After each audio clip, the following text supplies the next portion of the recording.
సారి రాష్ట్ర ప్రజానికం కానీ ఎలాంటి నమ్మకం కల్పించావంటే చాలా సఫర్ అయ్యాం. 2014లో కూడా కొత్త రాష్ట్రం, ఈ రాష్ట్రం అభివృద్ధి కావాలని ముందుకొచ్చి పోటీ చేయకుండా సపోర్ట్ చేసిన వ్యక్తి పవన్ కళ్యాణ్ గారు. సామాజిక బాధ్యత కోసం ఆలోచించారు, ముందుకొచ్చారు. తర్వాత దిశ మొన్న ఎలక్షన్లో ఆయన్ని మేము చూసినప్పుడు చాలా సమస్యలు వచ్చాయి. నన్ను అరెస్ట్ చేసినప్పుడు జైలుకు వచ్చి నన్ను పరామర్శించిన తర్వాత బయట వచ్చి ఆ క్లిష్ట సమయంలో ఏమాత్రం ఓటు డివైడ్ కావడానికి వీలు లేదు, రాష్ట్ర ప్రయోజనాల కోసం తెలుగుదేశం జనసేన కలిసి పోటీ చేస్తామని చెప్పిన మొదటి వ్యక్తి పవన్ కళ్యాణ్. అంటే ఇది ఒక సామాజిక బాధ్యతగా తీసుకున్నారు. రాజకీయంలో అరుదైన సంఘటన ఇది. ఇద్దరం కలిసిన తర్వాత బీజేపీ వారు కూడా ముందుకొచ్చారు, కేంద్ర నాయకత్వం. ముగ్గురం కలిసిన తర్వాత దిశ ఇది ఒక సునామీ. ఎవ్వరూ ఊహించిన సునామీ రాష్ట్రంలో వచ్చిందంటే ఎన్నికల్లో కూడా మనం తీసుకున్న నిర్ణయాల కారణం.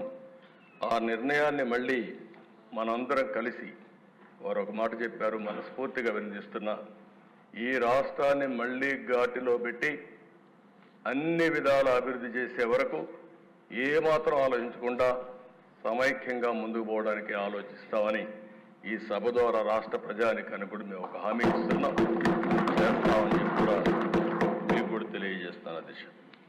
అధ్యక్ష, ఈసారి ఎన్నికలు రాష్ట్రం కోసం, తమ బిడ్డల కోసం, భవిష్యత్ తరాల కోసం ప్రజలు ఇచ్చిన తీర్పు ఇది.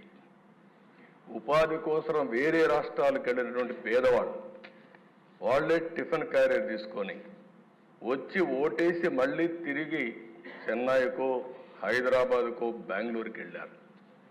ఎక్కడో అమెరికాలో, ఆస్ట్రేలియాలో, ఆఫ్రికాలో ఉండే తెలుగువారు ఆ ఓటు వేయడానికి లక్షల రూపాయలు ఖర్చు పెట్టుకొని వచ్చారు. కొంతమంది 3 నెలలు 5 నెలలు ఇక్కడ ఉండే మెంబర్స్కి అందరూ కూడా అర్థం కాదు, కానీ వాళ్లే వచ్చి వాళ్ళ డబ్బులు ఖర్చు పెట్టుకొని గెలిపించి మనకు చెప్పకుండా వెళ్ళారంటే అది వాళ్ళకుండే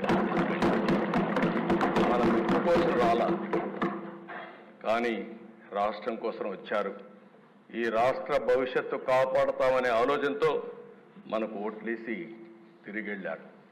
ఇంకొక పక్కన దిశ తెల్లవారితో నిద్ర లేస్తే ఎప్పుడూ రానివాళ్ళు నిద్ర లేస్తానే నేరుగా పోలింగ్ స్టేషన్కి వచ్చి, అంటే పీక్ పీరియడ్లో ఎంతమంది వస్తారో అంతమంది నిలబడుకొని 5-6 గంటలు వెయిట్ చేసి రాత్రి 12-1 గంట వరకు ఓట్లేశారంటే అధ్యక్ష, అది వాళ్ళు చూపించిన చొరవ.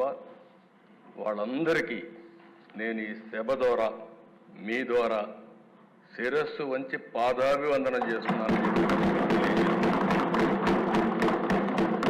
అధ్యక్ష, ఇలాంటి అనుభవంతో ఇక్కడికి వచ్చాం.